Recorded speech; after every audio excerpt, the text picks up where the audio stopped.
current situation, but in our everyday lives, even before this craziness started, we're immersed in a world where the beliefs that we have are contradicted. They're either considered part of a greater truth and so therefore downplayed, or they're all out contradicted daily. You can't turn on the news without seeing some type of, I wouldn't say all out attack, but at least a jab at our faith, where politicians now will openly mock those with Christian or traditional values. It's open, it's commonplace. They receive cheers for it now. So to understand Daniel's time, we're living in a time similar too. Now, I don't think we're to the point Babylon was, but I think that we can definitely draw some parallels of being isolated in a time where we're no longer the majority. It's no longer like, even though we live in the South and you can drive 5 minutes to a church and run into another church, church people aren't even what church people were when I was growing up. Well, you look at statistics of where we came from. In World War I, most people were affiliated with a church somewhere. By the time of the end of World War II, that is greatly reduced. And today, most people in our society, maybe 10% of our society would be associated with the church. And then when you start looking at that number, that's 30 million people. How many are actually really involved in a church? Or how many are just on a church roll? Exactly. And so we go to the second point or second way that they were asked to compromise their faith or change their worldview. And the second way was through flat out indoctrination. It said that they were led away to be taught the things they need to teach. They were taught a new language. They were taught a new way to eat. They were taught the things that the Babylonians felt were sacred, not the things that their culture or their God felt was sacred. And so they were given new names, a new education. They were taught to speak, read, and live like their culture around them, not like the culture they grew up in. And I think if you look at our public institutions, our colleges, I dare even say what we're going through now at the high school and middle school level, and even throughout their peers. I have students that will wear a church shirt, a shirt with the church name on it, or a bracelet, or a WWJD bracelet, that if you actually speak to them about their worldview, it couldn't be more pluralistic or further from what is the truth. And I think part of that problem is multifold. Part of it is churches and student family ministry aren't doing necessarily their job in equipping students with the truth. But the other part is, if you turn on any television show right now, even those that have somewhat conservative views, you're still going to find things glorified and laughed at that aren't what we as Christians should be believing. And so, again, drawing parallels, them being indoctrinated with a secular worldview, your students and you yourselves turn on the TV, listen to the radio, or just go walk around a restaurant and talk to people, except for maybe Hardee's, with the old men sitting in the morning. You've been emotional. You're probably hearing those secular worldviews preached almost as if it was the gospel, as if it were truth. That's true. Well, you got, you think about where we are today, where we came from, talking about indoctrination. We all remember, well, most of us remember when I Love Lucy was on. And Lucy and Desi Arnaz didn't sleep in the same bed. They slept in different rooms, or at least in different beds. And, that's what you saw on TV. Now, that might not have been reality, but that's what you saw on TV. And now we see a lot more on just regular TV. And we think, well, how did we get here? Well, same way that Babylon dealt with Israel, they tried to indoctrinate them. And we've been indoctrinated in the same way over time. And that's just talking about TV. That's not even talking about what is really taking place in schools and different places. You know, and I've said this before on Wednesday night. If you come on Wednesday night, you've heard me say this multiple times. When I first got into youth ministry, I was trying to reach students whose parents didn't go to church, weren't church-going people, had never been to church. Now, you're trying to reach kids whose grandparents have never been active and involved in churches.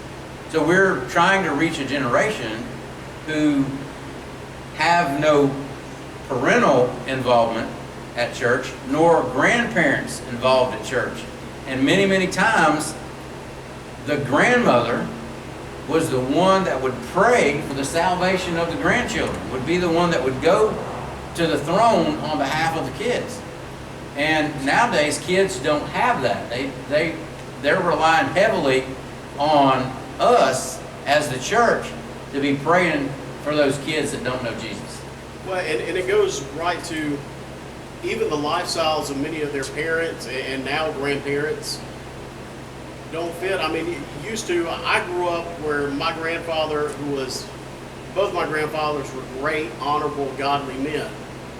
And I could look to them as a model or beacon of what a godly life or a God-centered life would look like. And yet you look at students now who are beginning to have this crisis, not necessarily a crisis of faith, but a realization that there is something out there, that there has to be more to this life. And yet they look to their parents, and now many of them even to their grandparents, and there's not that model. There's not that moral center within their family. I'm not saying these people are bad people, but they don't live a righteous life. They don't live a godly life. And so when you as an outside adult start speaking on issues that are relevant and cultural, it is completely foreign. Rebecca and I have had the chance to mentor young married couples over the past few years, and we usually have a young married couple that we hang out with, talk to, and speaking to one of them that wasn't necessarily raised in church and is now learning, basically how to live a godly life, and things that you and I consider, things that we should know, just, everybody knows that. These are things that they just don't know. They don't understand. There's never been a Bible-centered teaching in their life. And so it's, this man right here, you say sometimes you got to get them lost before you can get them saved. Yeah, most people don't even know they're lost. I mean, you start talking about salvation, or hey, you need Jesus, and they're like, I'm not a bad person. I'm not this or I'm not that. I mean, you've got to get them to that point where they understand that they're lost before you can even talk about getting saved. And I can imagine, it's only been a few years, but I mean, I can imagine that it's even tougher now to reach teenagers and get them to understand the need for Jesus as it was 10, 15, 20 years ago. I mean, it's been hard all along, but I mean, it's getting harder and harder to reach kids, because there's, like you said, so much out there that they're okay. We could break down all kind of beliefs that even adults today have that are not biblical models to follow, but yet even Christians within even our own church would grasp hold of some of these things and say, yeah, that's true. Well, that's not true. I mean, so there's a lot of things that even we as Christians that come to church every Sunday may believe that's not really scriptural. And we get to our third point. The third way that they were asked to compromise was just through compromise.